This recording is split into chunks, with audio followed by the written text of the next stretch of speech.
Oke. Oke, Mas Rizwan ya.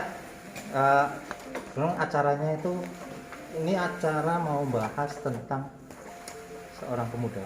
Kita nyari banyak pemuda-pemuda Kebumen buat sharing perjalanan bisnisnya mereka. Sebenarnya bukan perjalanan hidup mereka sampai tersesat di dunia bisnis gitu ya. Mas Rizwan ini kan kuliah di Putra Bangsa, kemudian lulus dengan predikat yang bagus, kemudian punya pengalaman kerja, terus tak kira itu bakal lulus kerja, tersesat berbisnis. Itu gimana itu? Kok bisa tersesat gimana? Jadi kalau bicara tentang tersesat memang hampir benar ya Pak ya. Jadi kenapa benar? Awal mulanya dulu ketika saya baru lulus memang asumsi saya itu kerja Ya. Dan ternyata nyari kerja itu susah ya. Nyari kerja susah Pak. Tapi kenapa susah? Karena saya sudah hampir nyoba, tidak cuma 1-2 kali, tapi ratusan kali. Ya, ada beberapa yang dipanggil, cuma karena di luar Kebumen, jadi tidak saya ambil. Nah, ya. Akhirnya karena desakan kebutuhan. Desakan kebutuhan. Iya. Akhirnya nyoba-nyoba bisnis, alhamdulillah respon pasar cukup bagus. Jadi sampai sekarang ketagihan. Bentar, desakan kebutuhan ini kan anak muda ya, anak muda lulus. Kalau menurut para orang tua ya nih gitu ya, orang tua kayaknya nggak punya desakan ya. Desakan yang pertama kalau orang anak muda belum punya tanggungan gitu ya. Terus kebanyakan anak muda suka ya bereksperimen ya, yang penting ikut orang gitu. Desakan apa ini Mas? Ya mungkin justru karena masih muda Pak. Masih muda itu kita masih punya energi, kita masih punya tenaga yang lebih, kita manfaatkan. Kalau saya pribadi itu punya punya cita-cita. Ya salah satunya termasuk untuk berkeluarga, kemudian juga buat rumah. Alhamdulillah kemarin sudah bisa merenovasi rumah. Kemudian juga untuk sekarang sedang lanjut studi. Wow, sebentar. Berbisnis karena desakan, tapi bisa sampai renovasi rumah. Menarik sekali ini. Ini bisnis apa ini nih misalnya? Apa bisnis ini? Pesugihan? Enggak Pak. Kalau sekarang lagi ramai itu babi ngepet ya. Iya, betul. Kalau saya enggak. Kalau saya bisnisnya itu bisnis herbal Pak. Jadi lebih tepatnya di produk-produk lebah. Jadi kalau orang tahu itu produk lebah itu kan hanya madu ya. Kalau sebenarnya itu banyak Pak produk lebah. Jadi saya lebih ngambil spesialisasi di produk lebahnya. Produk lebahnya. Oke, kalau boleh tahu mereknya apa ini produk lebah yang dijalankan Mas? Sekalian promo lah ya. Oke. Apa itu? Boleh. Ya, kalau sekarang brand yang saya ambil itu Al-Qutwah Madu Pak. Al-Qutwah Madu. Ya. Ngambil atau bikin itu? Itu saya bikin sendiri Pak. Brandnya bikin sendiri ya? Brandnya bikin sendiri, kita branding, kita ajukan perizinan. Alhamdulillah kita sudah punya izin dari Dinas Kesehatan dan Dinas Perizinan Kabupaten Kebumen. Alhamdulillah respon pasar juga semakin bagus.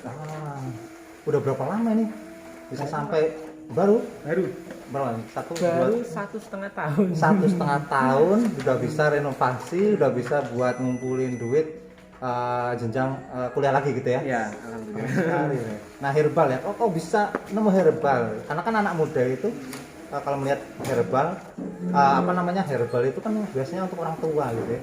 Ini anak muda kok bisa sampai ngelirik herbal, itu gimana ceritanya tuh? Jadi kalau kita berbisnis ya, kalau saya lebih kebermanfaatan Pak. Artinya produk itu banyak ya. Kalau sekarang kalau yang ramai kan untuk anak muda itu skincare ya. Ya betul. Mungkin karena skincare mungkin kalau cowok, kalau saya pribadi terlalu feminim. Banyak juga ya. Iya, banyak ya. Cuma kalau saya lebih senang ke herbal, mungkin karena lingkungan juga Pak. Jadi kebetulan teman-teman sekitar, kemudian juga rekan-rekan itu banyak yang notabene usianya agak lanjut, kemudian juga gaya hidup Pak. Sekarang banyak orang ternyata mereka tuh lebih suka gaya yang natural Pak. Artinya back to nature gitu ya, bahasa kerennya gitu ya. Jadi ternyata konsumen saya pun banyak yang anak muda. Anak muda banyak. Ternyata anak muda juga herbal ya, herbal. Ini jadi insight yang bagus nih. Dan berarti kalau memulai bisnis itu, kalau menurut Mas Rizwan itu mulainya dari mana ya? Kalau mau bisnis itu ya, kalau menurut saya itu bisa dari hal-hal terkecil Pak. Mungkin iya, contohnya misalkan gini, kalau orang bilang itu bisnis itu harus pakai modal ya. Nah, Kalau saya pribadi enggak. Artinya gini, ketika kita dikasih modal banyak pun itu tidak ada jaminan kalau kita itu akan berhasil dalam berbisnis. Kayak gitu. Jadi yang terpenting itu manfaatkan lingkungan sekitar, artinya orang-orang yang terdekat di kita. Misalkan oh kita jaringannya anak-anak muda, apa nih anak-anak muda segmentasinya, mungkin bisa baju atau mungkin juga bisa skincare itu, kayak gitu juga bisa. Oke, berarti ambil kesimpulan jadi kalau anak muda pengen berbisnis itu nggak perlu modal besar ya. Nggak perlu modal besar. Nah, malah melihat dari peluang dulu di sekitar gitu ya. Peluang tadi segmen berarti peluang pasar. Anak muda nih butuhnya apa? Sama tadi waktu cerita kenapa herbal karena lingkungan sekitar. Berarti sebenarnya cuma memanfaatkan apa yang ada di sekitar terus bisa gitu ya. Betul. Nah, Iya. saya yakin banyak juga yang di sekitar banyak sekali potensi. Tapi menurut Mas Rizkon kenapa kok nggak bisa seperti Mas Rizkon ini potensinya ada tapi kok tetap mager nggak bisnis nggak jalan gitu gimana? Nah itu kalau masalah itu mungkin kembali ke pribadi masing-masing ya Pak ya. Artinya kalau kita sudah memutuskan untuk berbisnis, kita harus siap apa ya, effortnya juga harus lebih daripada yang lain. Kenapa? Karena ketika kita berbisnis, kita menggantungkan, banyak orang menggantungkan pada kita Pak. Contoh saya punya bisnis terkait ada agen, reseller dan distributor. Itu juga mereka banyak yang bergantung sama saya. Artinya ketika saya lemah ataupun saya tidak semangat, nanti efeknya ke mereka Pak. Oh iya, jadi bisa diambil kesimpulan kalau dari effort anak muda pasti sisa-sisa lah tenaganya ya gitu ya. Betul. Sama tadi kreativitas ya, mengolah itu kan butuh kreativitas. Saya yakin semua anak muda punya. Tapi kalau yang Mas Rizkon yang punya yang mungkin belum dipunyai oleh teman-teman adalah tanggung jawab itu ya. Tanggung jawab harus berani memikul tanggung jawab. Betul. Gitu ya, biar bisa jalanin bisnis gitu ya. Ada nggak momen ketika bisnisnya nggak jalan sampai akhirnya momen-momen terendah gitu apa? Kalau momen terendah mungkin saat ini ya Pak ya, artinya gini, apalagi saat pandemi sekarang ini kan permintaan produk herbal itu sangat tinggi. Permintaan tinggi, sedangkan kita dari sisi produknya sangat terbatas. Karena saya kebetulan yang saya jual itu madu Ya benar, sarang dari alam ya. Dari alam kita tidak bisa bergantung dari alat ya, kita bergantungnya dari si madunya itu ya, si lebahnya itu ya, produksi madunya itu. Jadi banyak sekali permintaan sedangkan barang itu kita nggak ada. Itu yang kadang jadi problem juga buat ke kami. Ini malah jadi temuan baru karena banyak sekali orang-orang di luar sana bilang kita mau jual nggak laku, jual barang yang ada nggak laku. Ini malah kebalikan ya, ternyata banyak yang permintaan tapi mah produknya yang nggak laku ya. Produknya yang nggak ada, dia terbatas Pak. Iya. Keren. Terakhir ini ya, karena ini permulaan kita lagi nanti kita bahas lagi detailnya ya.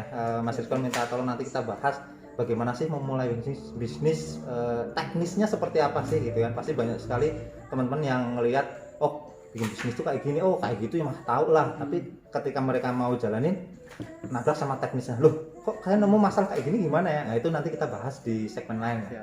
Jadi terakhir pesan Mas Rizkon untuk mereka yang sedang mencari kerja dan nggak dapat gitu ya, terus mereka juga pengen tersesat juga seperti Mas Rizkon ya di dunia bisnis, itu apa pesan buat mereka? Ya pesan saya yang khususnya untuk anak muda ya, yang mereka baru lulus, kita tahu bahwa lulusan perguruan tinggi maupun SMA itu semakin tahun itu semakin banyak, dan saingan kita itu untuk di dunia pekerjaan itu semakin banyak.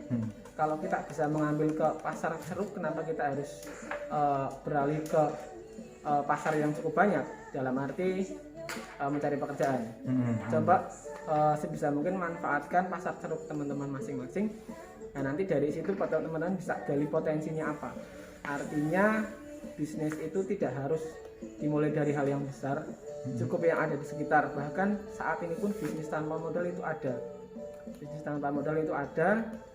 Nah, yang jelas teman-teman tetap semangat dan manfaatkan peluang. Peluang itu bisa kita cari dari lingkungan sekitar, kemudian kita juga bisa cari tren di internet, juga bisa Google Trend dan lain sebagainya.